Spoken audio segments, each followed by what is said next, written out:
protect Boston within and for the Commonwealth. Draw near, give your attendance, and you shall be heard. God save the Commonwealth of Massachusetts. This court is open. Please be seated. Thank you, Lonnie.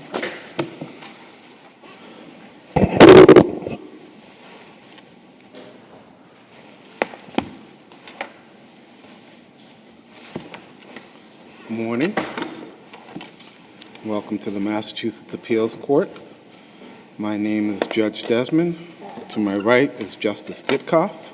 To my left is Justice Englander. We'll be your panel for the two cases that we have to hear this morning here in the courtroom. We 15 minutes per side, no rebuttal. We've read your materials and are familiar with the cases, so you need not recite that, but of course your 15 minutes is yours to do with what you will.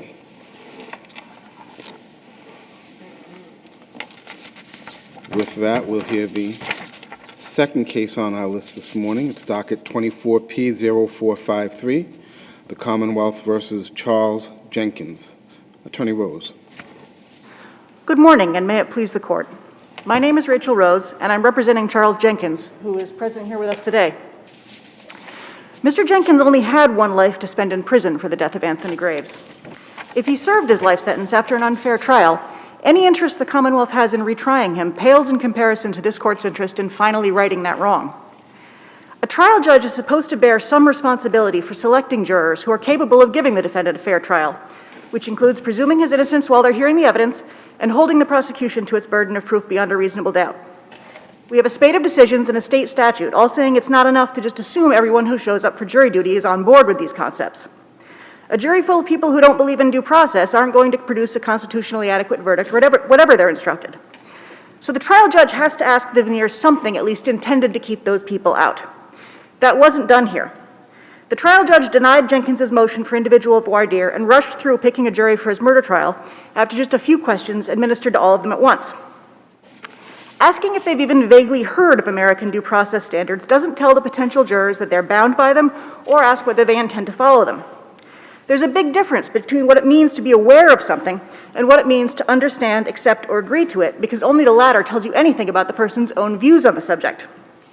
There's no other time they were asked. The judge's catch-all question at the end did nothing to fix it, because you can throw the presumption of innocence out the window or decide guilt based on only a scintilla of evidence and still say that you've done it. Counsel, Yes? what do you rely on for the proposition that at the time of the trial, 1989, the jury needed to be asked whether they agreed to these principles? The statute was unchanged at that time. It still had the same formulation, and the cases I rely on, at least some of them, The statute said, use the word understand. It uses the word understand. So but you go one step further. You say that the jury had to be asked and confirm that they agreed with the principles, that they would follow the principles. That is what the defense asked for, and actually it's the Commonwealth's case that they cited, and that says that if you ask for these questions, they're supposed to give them. So that is error that it was objected to and he didn't give them, and that law has not changed since today. Law existed in 1989. It did. And it existed at the time of his first direct appeal, correct? It did. Okay, so why wasn't it raised then? I can't answer that question. Well, the statute says there has to be questions designed to learn whether such juror understands the defendant is presumed innocent. Why aren't these questions designed for that? Seems like the only purpose they have. So the design is different if you're asking someone whether you're aware of something versus whether you understand something. If you understand something, it has at least the implication that you agree to it, that you know that this is what you're doing. But the statute doesn't say you have to ask people whether they understand or whether they agree. It says you just have to have questions designed to learn whether the juror understands. Aren't these questions designed to do that? Well, you can answer either yes or no to whether you are aware of something, and it doesn't tell you anything about whether you understand it. We had a member of Congress the other day saying if you broke the law, you shouldn't get due process. Obviously, they don't understand anything about it, and they should never be on a jury. But they would have not raised their hand for that question. They would be on that jury. So, Counselor, you keep citing Chapter 234, but my understanding is that 234A is what applied in Suffolk County in 1989. Is that wrong? I'm sure you're right, Judge. All right, so under Chapter 234A, Section 74, you can't reverse unless the objection's been made as soon as possible and the defendant has been specially injured or prejudiced thereby. So I'd like your best argument, one, that he objected as soon as possible, and two, that your client was specially injured or prejudiced. My understanding is that it's or. They have to either object. Well, under 234, Chapter 234, that's what it says, but under 234A, 74, it says and. Well, anyhow, either way, give me your best argument on those two. Specially injured. The second objection the next morning after a juror comes up and he's comfortable telling the court officer and then again to the judge, I thought he was guilty as soon as I saw him. That should be a sign that he was injured by this question, that if that juror didn't think that they should have raised their hand for that, then there probably were others who slipped by. You can also point to how difficult they found their deliberations. Sorry, what are you referring to? Something that's in the record indicating that a Yes, juror in the who record. actually said that? No, he did not sit. They removed him after he said that he made a passing remark to a court officer, and the judge declined to ask whether he declined to poll the rest of the jury and ask whether he'd said it to any of them. But he was comfortable coming up there and saying, "Oh yes, I thought it was fine I thought he was guilty the moment I saw him." There's a not insignificant possibility that others might have felt, well, that they took the judge's comments, they took the judge's question and ran with it, that yes, I'm aware of those things, and I'll keep them in mind, but I That's don't not the necessarily only agree thing with he them. said. I mean, in the paragraph above, he begins by saying, ladies and gentlemen of the venire, there are certain principles of law that apply to all criminal cases. So, taking that with the next sentence, he's saying, these things you're aware of, they apply. Right? He does say that they apply to the case. In any other area of the law, we presume that the jury will follow what the judge says the law is. And for some reason, in this area, you say the law should be that they have to be asked whether they agree. And that goes back to my first question, which is, in 1989, you're saying there was law that said they have to be asked whether they agree with these principles? What case are we citing for that? My sister may have the earlier version of the statute, but my research of it was unchanged since long before his trial. The statute uses the word, I'm sorry, go ahead. If they're willing to apply it, does it matter whether they agree with it or not? Willing to apply it is the same question, but that was never asked of the jury. My question is not the same question. My question, you say they had to agree. Do I understand you correctly? Are you asking whether, so the minimum, our position is that the minimum requirement for voir dire is that you ask the jury something that their answer will tell you whether or not they're going to understand and apply those due process principles, not just that they know they exist. Okay, so you're not pointing to any specific language. There's no specific wording that's required. The test should be, and from the existing case law, I believe is, that if the answer to your question doesn't tell you anything, the answer to that question doesn't tell you anything about the person's views on the presumption of innocence, it doesn't tell you whether they understand it or agree to it, it just says, do you know that it's there? Because you can know that it's there and not agree with it at all. You have to ask a question where the answer will differ based on whether you're going to understand and apply those principles. Let me continue.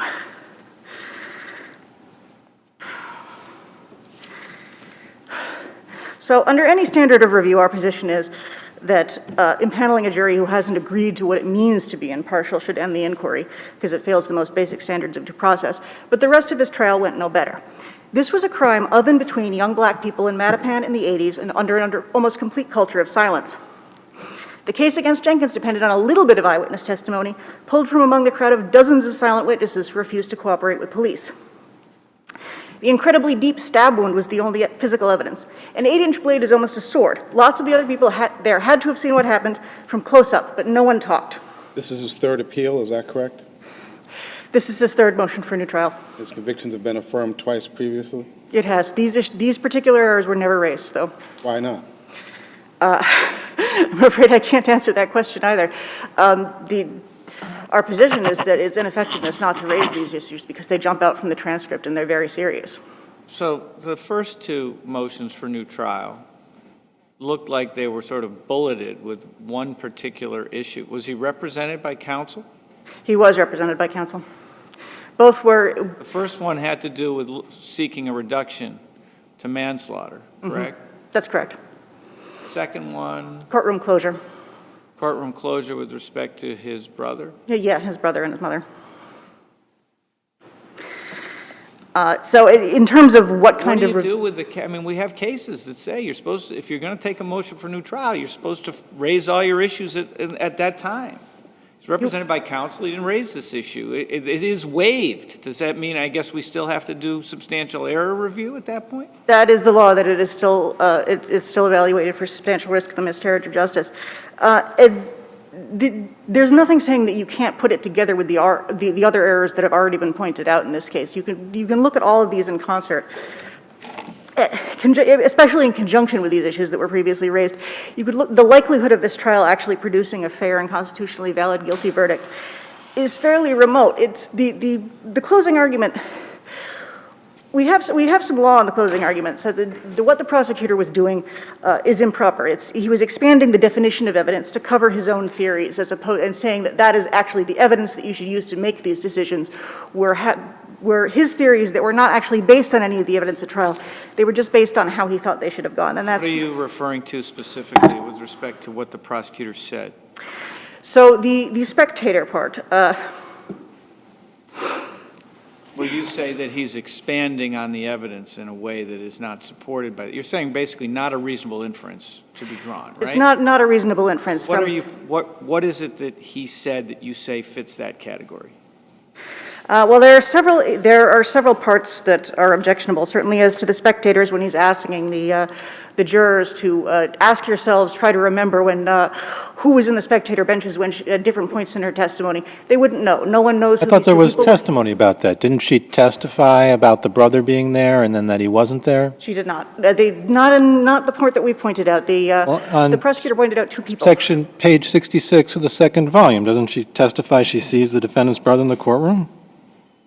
And then later she was talking to witnesses just 5 minutes ago on page 83 of the transcript? So my sister and I both thought that the closing argument was not referring to the brother, as it's an implication that she's being threatened or intimidated into testifying, and that wouldn't be coming from a 6-year-old. But so we both... Why isn't it the brother? The brother's the person she says is there, and then they kick him out of the courtroom. He was 6. He wouldn't be intimidating her. Brother was 6? 117, 118 is the exchange that we Brother was both 6 thought. years old at the time. That's what you're saying. That is my understanding from my client. Why was he under sequestration order then? He was going to be a witness at 6? He's not a witness. No one knew anything. So you say it's improper for the prosecutor to ask the jurors to take note of how the witness was testifying when there were certain people in the courtroom? Well, so why is that improper?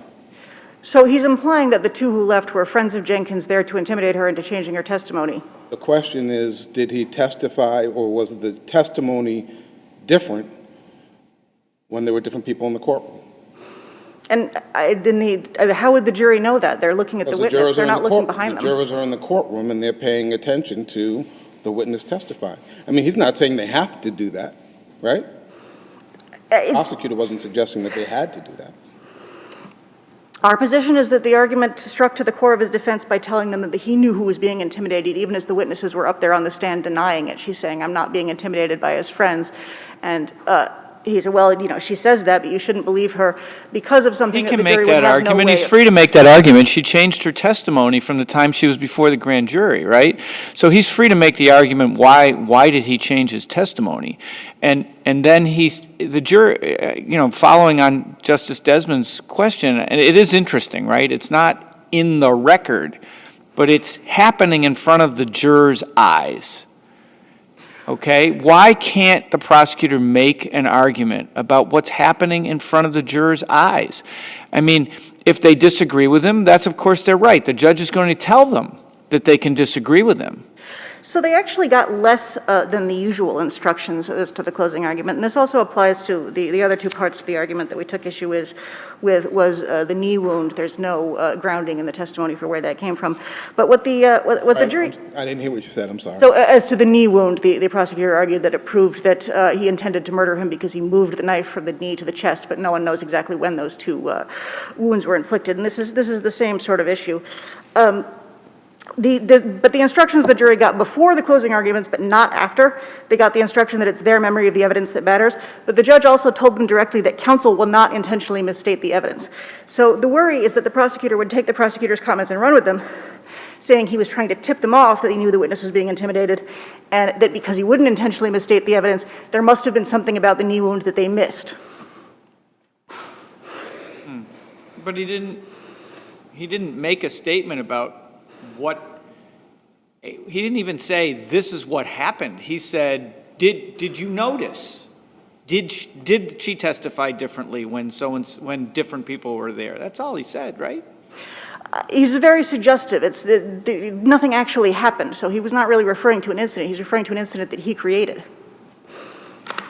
by pointing them out. And I see I'm out of time. Thank you. Thank you. Attorney Knight for the Commonwealth.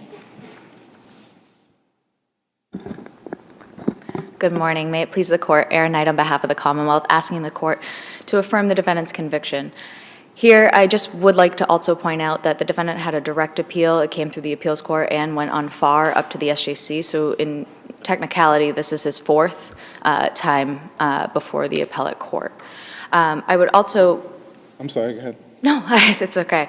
I would also point out that the Commonwealth does consider these claims waived. Under our jurisprudence, he has had multiple times to raise these claims. What does that mean? Does that mean we can't consider it? It means that you don't have to consider it. I understand that this court can look at the record and you know. Is there a case that tells us, imagine my surprise when I first started doing this to find that nothing ever is waived in the criminal context. And this is the one area where we do say, no, you get, and I think the rule actually says that it needs to be raised one time, right? Do we have a case that says even though it's waived, you still must consider it for substantial risk of a miscarriage of justice? I don't know of one off the top of my head that says even if it's waived, you have to consider it. I think it is the court's choice. I think where it has been raised, it is before the court. It's whether the court uses the doctrine of waiver to dispose of the issue. I think here the court absolutely can do that, as the motion judge found. I will state that the motion judge below also did consider the merits here, but did say that these claims were waived. I would also point to Commonwealth versus Francis, 485 Mass 86 at 106 and 107, where even though purported denial of an impartial jury may be considered structural error, with a time lapse of 30 some odd years, here 36 years, that can be deemed waived, and the court did go into that that analysis. So that may be helpful to the court. I mean, why would we consider it waived? I mean, even if we could consider it waived, I mean, we're talking about kind of fundamental fairness and Yes, Your Honor, and I do serious understand. crimes, so Absolutely. whether we had the option or not. And that's why, we argue to the court below, and here on appeal also, we go into the merits as well. All right, so because that being said, yes. can you pick up where your sister left off as to, was it improper for the government to point out the goings-ons in the courtroom while the witness was testifying? Your Honor, I would say absolutely not. Here, the courtroom is where the trial is taking place. The jury is looking at the credibility of the witness, and that's not just her testimony or what's coming out of her mouth. That's how she's acting. That's how she looks. That's how she's presenting herself. And recognizing how that may change throughout the course of trial or throughout the course of her testimony is something the jury is looking for. Whether or not they knew exactly who was who in the in the gallery, or whether or not they noticed those things doesn't mean that there isn't an inference that somebody was there or they didn't take notice. That's something the prosecutor can point out, especially where here there was more than a reasonable inference of witness intimidation. In fact, the appeals court in their the first opinion on direct appeal stated as such that there was witness intimidation of Ms. Howard. And she herself testified that multiple people had told her not to testify, and that leading up to trial, I think days before trial, she was not planning to testify. And I think it also goes to the fact that the Commonwealth wanted to explain why Ms. Howard, who purportedly was the only one who saw the defendant pull the knife, stated that was the only one that saw him pull the knife out of the chest, not just with the knife afterwards, would change her testimony at trial from it being the defendant she saw to a man in a red shirt. So here, that's something the Commonwealth can try to explain to the jury and see, or explain to the jury how they should view that evidence and why that evidence may have changed from grand jury to trial. Is it true that Sean Jenkins was 6 years old? That I don't know, Your Honor, and I apologize for that. That's not something that I remember from the record. I'm happy to look it up and submit a 16L, but that's not something that I considered in this analysis, because I think even despite— I guess it's not very important, but if Willie Davis put a 6-year-old boy on his witness list and then Judge Mulligan kicked him out of the courtroom, that's weird. It also may be that, this isn't the first time and speaking from personal experience, I've seen children in the courtroom. Often they are accompanied by an adult. So it might not just be the fact that a 6-year-old was sitting in the gallery by himself. Again, these are things that I don't believe are reflected from the record. But I guess if we're talking about reasonable inferences, I highly doubt a 6-year-old came by himself to court. In any event, even despite that section of the prosecutor's argument, again, this witness testified that she was being intimidated. Whether or not she considered it intimidation or wanted to speak to that day in front of the people that were there doesn't negate the fact that the evidence clearly showed that there was intimidation of Deborah Howard. What do you say in response to the argument that asking the potential jurors whether or not they were aware of certain applicable principles was sufficient or not? So we look at the instructions as a whole, whether it be the closing instructions or the beginning instructions to the entire venire. And I would say here, given the statute that it was under at the time, given the understand language, and given the fact that the defendant here, as seen under Figueroa, doesn't point to any injury other than he was convicted, that's an injury, you could say, in every case of a defendant being convicted. That's not a particularized injury pointing to the venire or the instructions to the venire. I would also state that it is still good— Is that an element? Justice Ditkoff points out what the statute said at the time. Is that an element that would have to be shown, that there was material prejudice to the defendant from the way the questions were asked? I would argue that I don't know if it's an element in terms of, when you look at an element of a crime, but I think it is something that in order to gain relief, in order to obtain relief, the defendant must show he was prejudiced by the error, if there was error. But there was no error here. When you look at the whole context of the entire instruction at the beginning, the judge talks about how these legal principles apply. He talks about how the nature of the case, the charge against the defendant, he inquired into any interest in the outcome, he inquired into the sensibility of bias or prejudice, and asked if they were aware and knew about these principles. The defense counsel's argument, or his, I guess, objection, if you wanted to call it that, was not to the structure of the nature of the questions, or excuse me, it was to the structure of the nature of the questions, not the actual definitions. He wanted it asked in the accept language. Do you accept? And you can see that in our appendix and in the defendant's appendix, the purported questions from defense counsel are in there. He wanted accept language. That wasn't the law at the time, and I don't believe it's still the law. Not the law now, I hope. Exactly. So, you look at it as context as a whole, and I think almost more importantly, The jury were properly instructed, and the defendant does not dispute, during its final charge, right before it was to make the decision. None of the jurors during venire that had raised their hands to any issue with those principles at the beginning were sat in this trial. So the jurors that were sat and the jurors that deliberated not only were aware of the principles, did understand that they apply, but then were instructed directly on those principles before rendering their verdict. And so when he asked, were you aware of some of these principles, at different points in time, 5 jurors raised their hand that they might not have been aware, is that correct? In another instance, I think 11 jurors raised their hand. Yes, and they were to different questions, but that's how we go through it. You know, we don't bunch it together and say, here are all the principles, do you understand? He went through and he delineated each one. He talked about the defendant doesn't have to testify. He talked about your biases and prejudice. And, you know, again. No one raised their hand when he went through those, at least according to the record. He said that I see no response. Correct, but he did ask them, and that's part of the overall view this court takes of the instructions as a whole. And I would also point out that this was like we've been talking about. This was 1989, and so you know the court has the statute was repealed, I believe. Or this version was repealed in 2016, but it hasn't changed much. And so the law of the Commonwealth still isn't.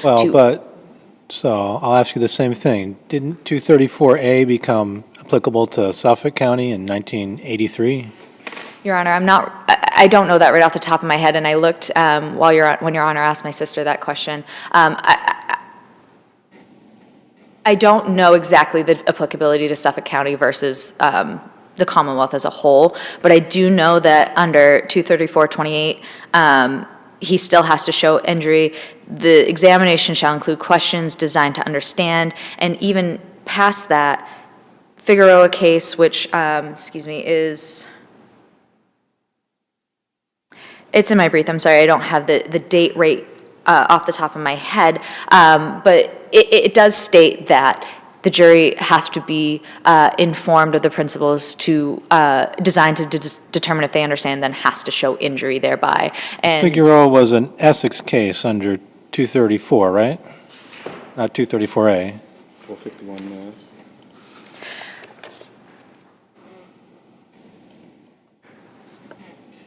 Yes, it is out of Essex. 234 and 234A, and I apologize again for not knowing 234A right off the top of my head, but my understanding, based on what Your Honor has said about 234A, is that if it includes, it's an and language, and it includes that injury language, so it would put us directly under the analysis that Figueroa did as well. So if that's the case, this defendant is still precluded by Figueroa because his case is much stronger than Figueroa here in terms of what the judge instructed to the venire and also what was given at the end. And as I said, the objection was to whether or not the jury accepted, not whether the jury understood. And so here, even under a substantial risk on any of the defendant's issues presented to this court today, there is no. So I don't know that that's right. I mean, he specifically objects to the use of the word aware, okay? And the judge then says, well, what do you suggest I should do? And he says, well, what I put in my proposal. But I'm not sure that that means that he didn't properly object to what was in fact said. So that the judge at that point needs to decide whether he's made an error of law that he needs to correct, even if the correction that's suggested is wrong. I mean, the way I understand the law, that objection is proper. Okay, and that's fine, Your Honor. See what I mean? Yes, no, I do. I do understand that. I'm thinking, the way that how I'm structuring this is that the way that he objects isn't to the burden or the understanding of the jurors as a whole, is to the accept language. And if this court determines that that's not the case and believes that the objection stands, it's still not an error here where the totality of the circumstances totality of the instructions show that these were properly conveyed under the statute at the time. And in any event, the accept language, as we've spoken about, is not required. Here, there was no error made on his behalf, and if anything, the jury were instructed further before they deliberated.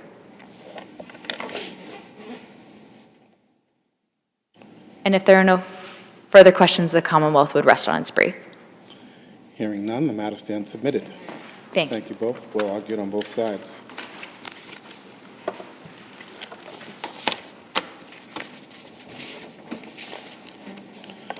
Our third and final matter for the morning is 24P 0496, NATIONSTAR Mortgage doing business as Mr. Cooper versus Richard ZEULI and others.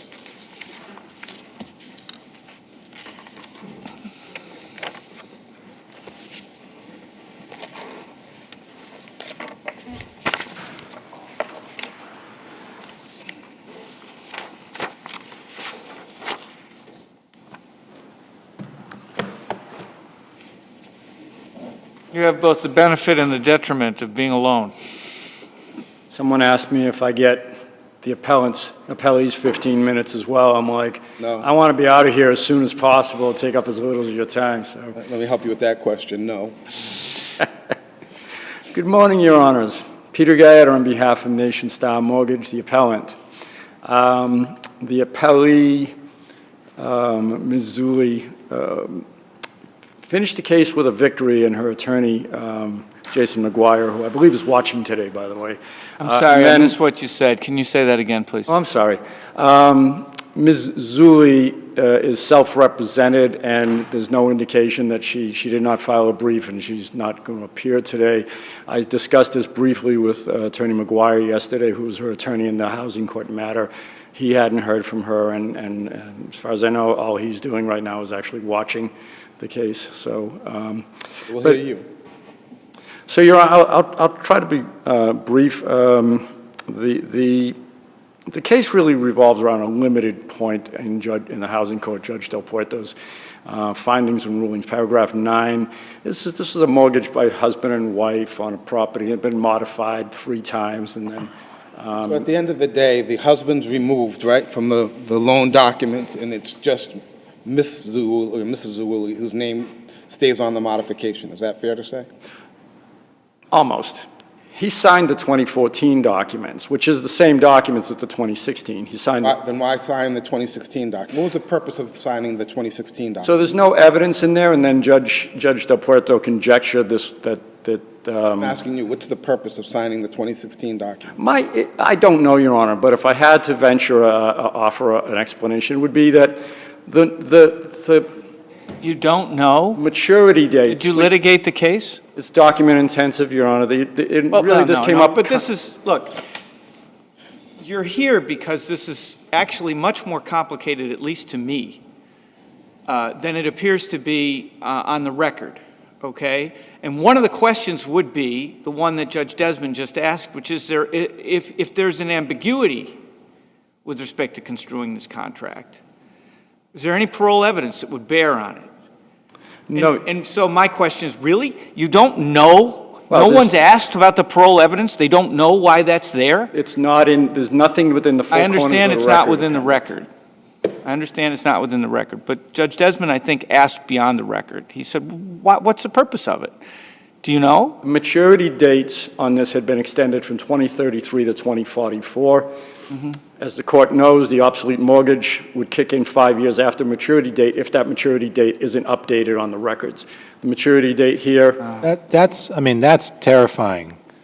You thought that the foreclosure would take till 2038? no, if the loan had been reinstated, Your Honor, and then kept going, and then if in 2038, for instance, the loan's still going, and then they go to foreclose or for other reasons, they go to refinance, they say, yep, I'm sorry, it's matured. So what they, in order to. Is she still in the house?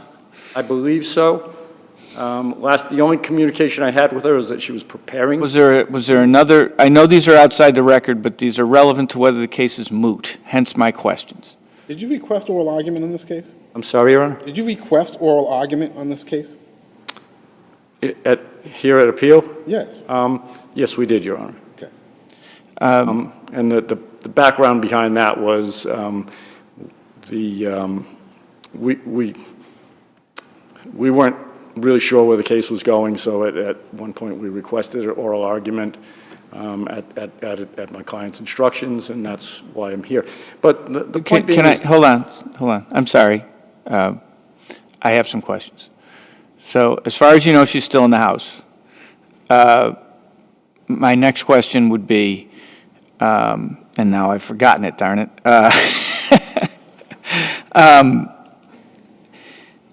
Oh, go ahead, sorry. I'll remember it in a moment. So we take issue with You paragraph 9. were saying something about whether she was in the property? You had some kind of communication with her?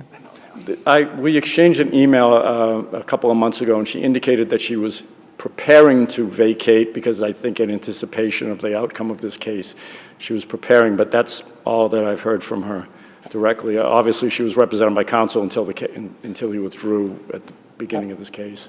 How would you characterize the 2016 document that she alone signed? A re-execution of the 2014 And so why would you do that? Again, we note in particularity that the 2014 agreement, which consisted of a loan agreement, a subordinated note, and a subordinated mortgage, was not recorded. That mortgage didn't make it to record, as did one of the prior modifications had made it to record. And again, I submit that the reason for going to record would have been to extend that maturity deadline. Does it matter that Richard's name was on it in 2014, and yet he was not a signatory in 2016? I think it matters that his name was on it in 2014 because he agreed to this. He signed it. He signed a new note. So now that his name's not on it in 2016, does that make any difference? Does that have any bearing? You know, practically, as I mentioned in the brief, Your Honor, that we don't know exactly why he wasn't on it, but the point being is that he already, in early 2014, he had deeded out his interest. They were in a divorce situation. Probably by 2016, for whatever reason, my client needed re-execution, i.e. for recording. I'm curious why. That's an important point, don't you think? I don't think it ultimately really matters, Your Honor. He's still obligated on the note. There was no striking of his name on the note. They may have been striking of his name on the 2016 He's document. also on the mortgage, right? Well, he's still on the mortgage to the extent his interest was encumbered, but since he deeded his interest out in 2014, being on the mortgage or not, it's really a nullity at this point. Her interest. That's interesting. Yeah. Okay. Her interest. Because that's recorded. The fact that he no longer owns the property is recorded. Yes, that was, I believe, in the spring of 2016. Now, he came back, obviously, in October. These are dated October 9th, but they're signed in November by the But ZEULI. the note is a negotiable instrument. You make this point in your... Right. And he's not been taken off the note, and the 2016 loan modification doesn't take him off the note. The note and his obligation to pay on the note remains. There is no voluntary, objective action. There's no striking of his name. There's no agreement not to sue. There's no release of him in any of these documents. And so he's still on that. So, I mean, ask yourself, would Mr. Zullie, if an action was brought against him today, would Mr. Zullie be able to claim release? If someone sued him on that note, say the mortgage never foreclosed. We asked the question. So my question was going to be, was another foreclosure instituted on this property after this? No, this is the only one. It was completed in 2019, and we waited after COVID, and then the action was commenced. We had a hearing on summary judgment, which Judge Minshamunavad did a brilliant job sorting through the 25 affirmative defenses. He left the one question, and that was a question of fact for him, which was, should a new notice have gone out, because did the 2016 mod change? So your argument... You say no to that. You say no to that. No new notice was required. No, the 2014 mod happened. They immediately fell back into default. The 150-day notice and the 35-day. Wait, you say back into default, and I think maybe you lose. They were in default. They were in default, but brought out of... They made no payments whatsoever in connection with 2016. There was no change at all to the agreement or with respect to what was owed. What I referred to back into default, I meant after 2014. So they modified it in the fall of 2014, beginning of 2015. We see that in the loan history where the next due date is brought forward. Right? In 2016, they fell into default after the 2014 mod again. They were still into default into 2016. My client commenced service members action. They sent a 150-day notice in 2015. And then for some reason in the fall of 2016, the foreclosure was already undergoing. The service members action had been brought, judgment had been obtained. They asked for re-execution. Ms. Zullie alone re-executed it, and they took that, and then they did record the loan modification, and in preparing for this matter, they recorded a subordinate mortgage by Ms. Zullie, which again, she had all the interest in the property because Mr. Zullie had previously deeded all of his property, all of his interest in the property. Oh, in 2000, I'm sorry. So explain to me these two extra provisions in the 2016 agreement. Paragraphs 8 and 9, Your Honor? Yeah, why they don't matter. Those are the only changes that I could find. I'm trying to find my copy, Your Honor. Those are the only changes that I could find. Me too. And one of them was just a warning saying you're still liable. And then the other one was a notice basically saying if, and there's no evidence of this if, that there's PMI is applicable to this loan, then that might change based upon the principal. Now, the principal actually went down. Well, so let's start with 8. So in 8, she agrees for the first time that if your foreclosure is dismissed, she can't ask for attorney's fees. Why isn't that something? Can I have a moment, Your Honor, please? Yeah, it's at 219. Sorry? It's at 219 in the appendix, paragraph 8. Trying to find it.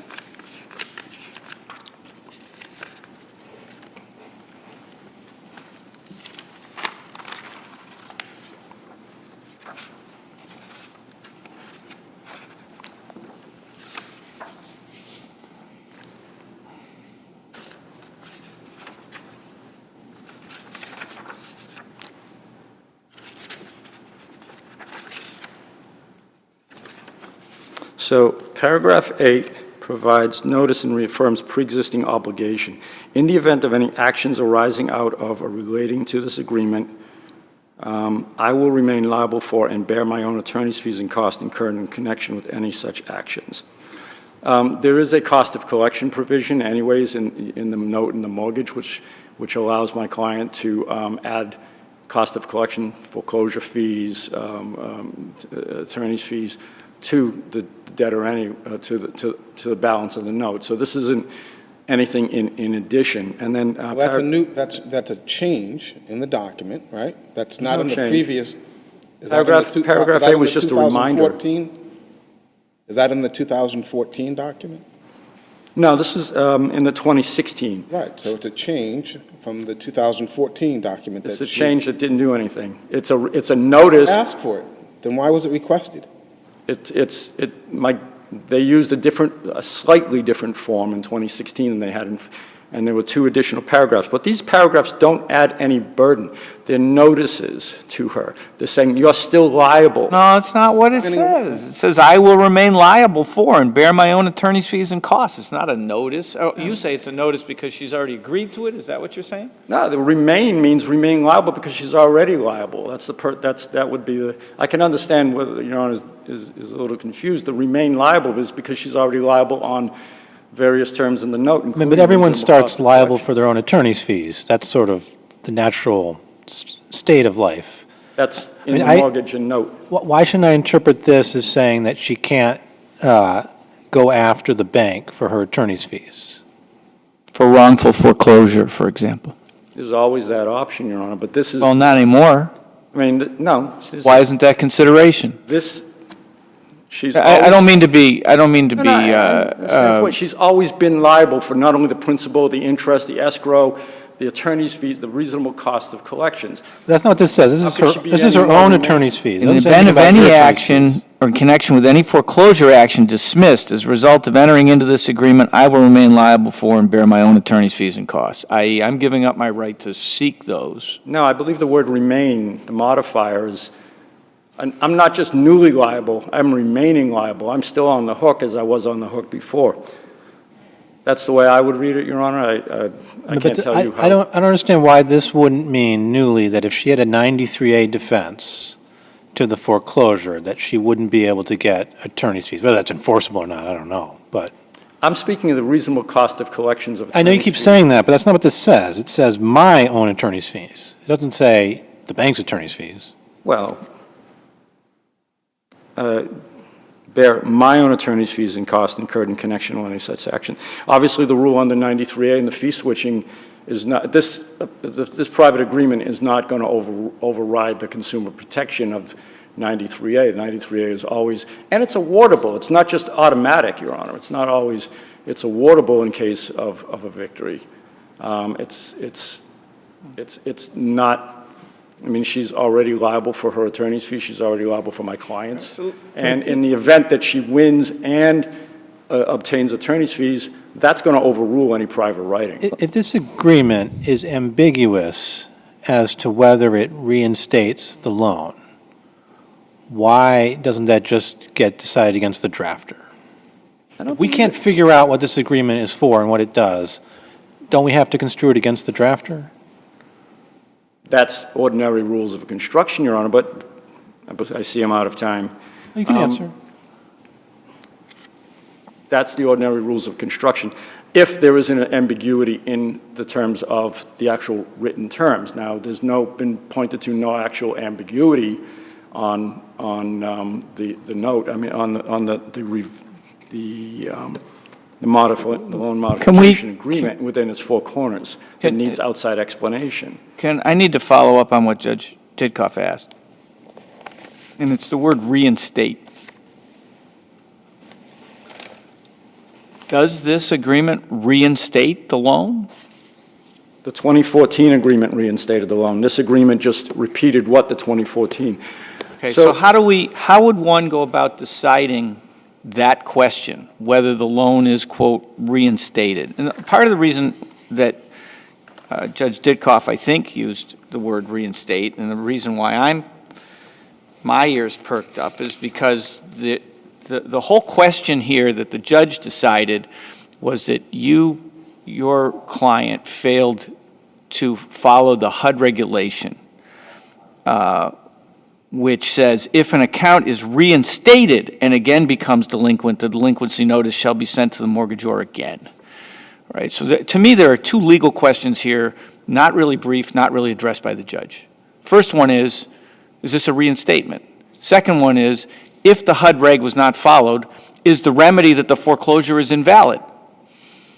Do you have any views on either of those? Well, as for the reinstatement, Your Honor, what was before the court and is before this court as well is the loan history. And the loan history demonstrates on, let's take a look on page 148. You'll see that under the 2012 modification, the due date, the next due date, this is on RA 148, moves from 5 of 09 to February of 2012.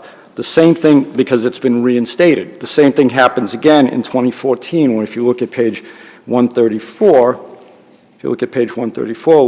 the next due date column jumps from July of 2012.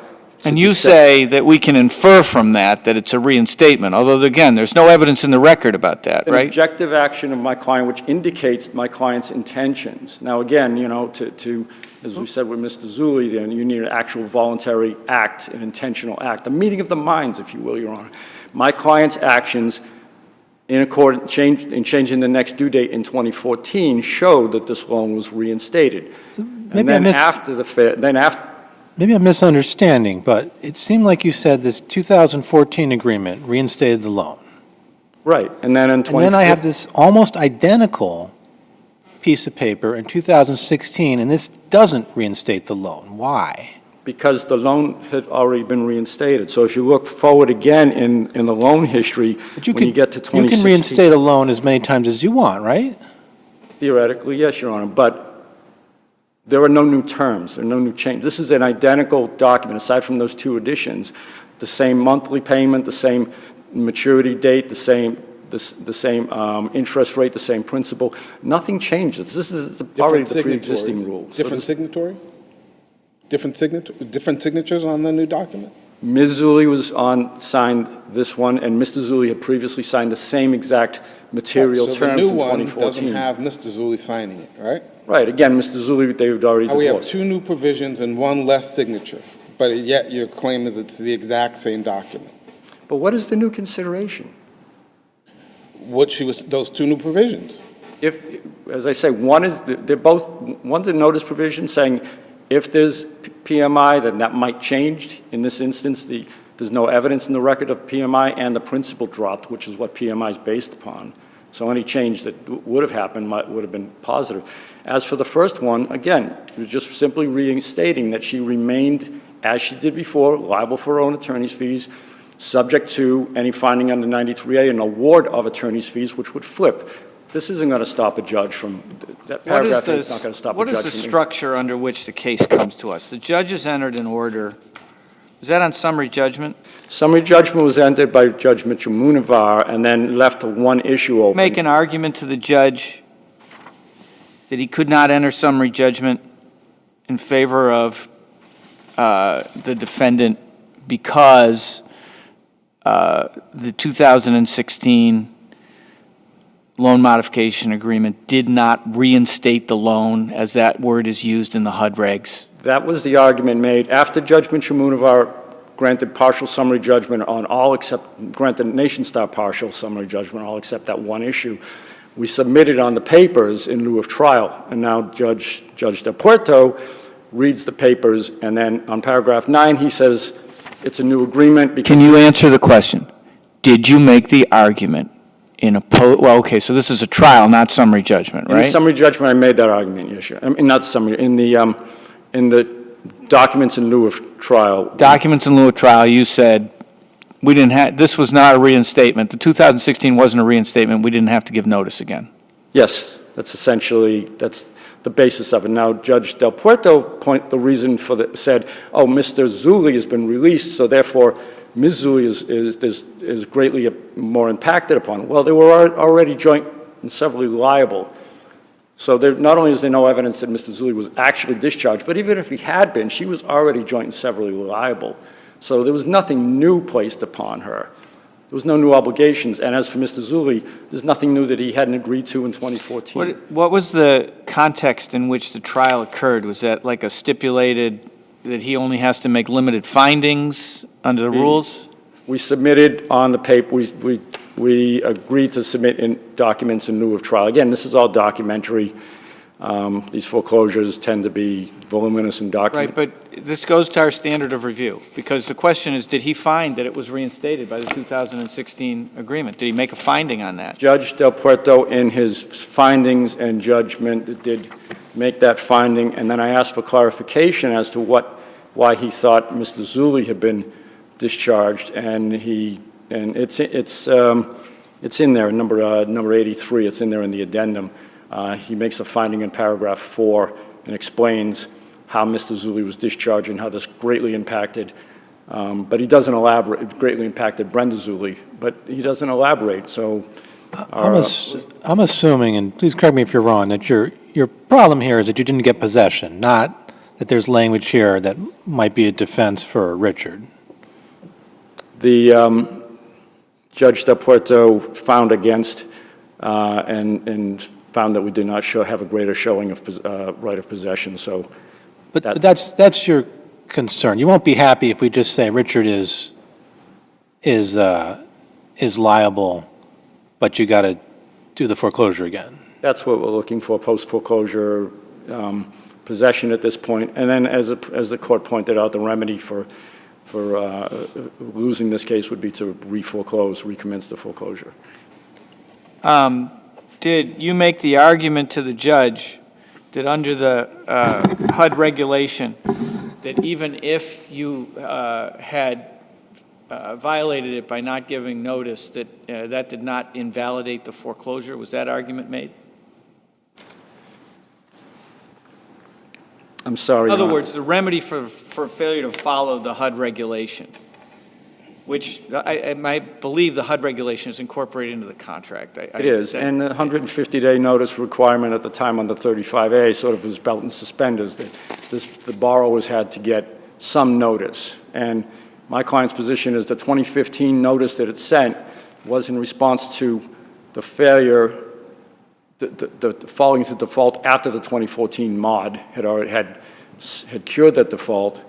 And then in 2016, they didn't send a new one because this was just a re-execution. This is the course of the dealings of the parties. I'm sorry? This would have been the course of the dealings of the parties, that my client simply re-executed the 2014 mod. It has the same date on it, October 9th, 2014, and then obviously did not feel that that reinstated the loan, so didn't send another. Where in the record are we going to find the parties' materials that will indicate what the process was that the judge was following before the judge entered his order here? I have the docket somewhere in the. Is it in the appendix? The docket is in the appendix very early on. You're going to look at item 75 was the finding and judgment, and that was based upon the briefing in lieu of trial. No, I understand. I've read his order. What I'm concerned about, in essence, you're saying the judge erred by finding there was a reinstatement of the loan, that he had no basis to make that finding, right? Correct. Okay. And my question is, what's our standard of review for that finding by the judge? And that goes to a question of what you agreed to as the process that the judge was going to follow. Because I've seen a couple of instances lately where the parties consent to a more abbreviated set of findings. You're telling us the agreement was that this was going to be essentially tried on the papers, right? Yes. No witnesses. I mean, again, 90% of the matters have been taken care of by Judge Mitchell-Munivar on summary judgment. And prior to trial, myself and Attorney McGuire, we agreed, since this is entirely documentary, let's just submit on the documents. It was that. So Judge Mitchell-Munivar fashioned it as a question of fact, which obviously would have been clearly erroneous. But we submitted to Judge Del Puerto saying, well, let's acknowledge that the letter didn't go out. It's not whether the letter went out. It's, as I say in the brief, it's whether it should have gone out. And it only should have gone out if the loan had been reinstated and then defaulted again. Now, our position is the loan was reinstated. It was reinstated in 2014, defaulted in 2014. So Judge Del Puerto determined that the 2016 document was a new contract, right? Paragraph 9 of his order states that, yes. So it's a new contract, and that's because it had these two additional provisions. No, he relied primarily on the fact that he believed that Richard ZEULI had been released. Okay, so in addition, and not only that it had two additional provisions, but it doesn't have Richard ZEULI as a signatory on the document. The judge's order made no reference about that finding. The judge's order made no reference to those two additional provisions. I brought them up in trying to be honest with the court and saying this, rather than saying this is exactly like it, I said, well, it's exactly like it, but there's these two provisions. Judge Del Puerto didn't rely on that. He relied on the fact that he found that Richard had been discharged. Then the consideration made it far tougher on Brenda. So he found that it was a new contract. He found, yes, and I in my motion for clarification, I asked what new burdens, what new considerations, and he declined to examine that. He just went straight back to Richard having been discharged, and as I say, Richard couldn't have been discharged. There was no intent, there was no action, there was no striking of his name off the original note. Brenda was, and even if he had been, Brenda was already fully joint and severally liable, so because this is an agreement that essentially did nothing. It's not so much a question as a homework assignment. This January 10th, 2024 agreement on how you were going to do the trial, so it says here that you had an agreement with both parties in January 2024 that the judge approved to do the trial on the papers. Could you get that for us? Not necessarily right this second, but can you find that and send it into the court? Yes, I will. I remember it exactly, that we both asked, we were scheduled for a trial coming up, and we both asked if we could do this. We didn't see the need to. I'm not saying that was a mistake. It would be nice for us to see exactly what you said and the judge approved when we try to figure out the standard here. I'll find that. Would you like me to submit that e-file as a separate document? Just e-file it. Thank you, Your Honor. All right. Thank you, Your Honor. I apologize for going over. That's your time. Thank you. Thank you. Hold on,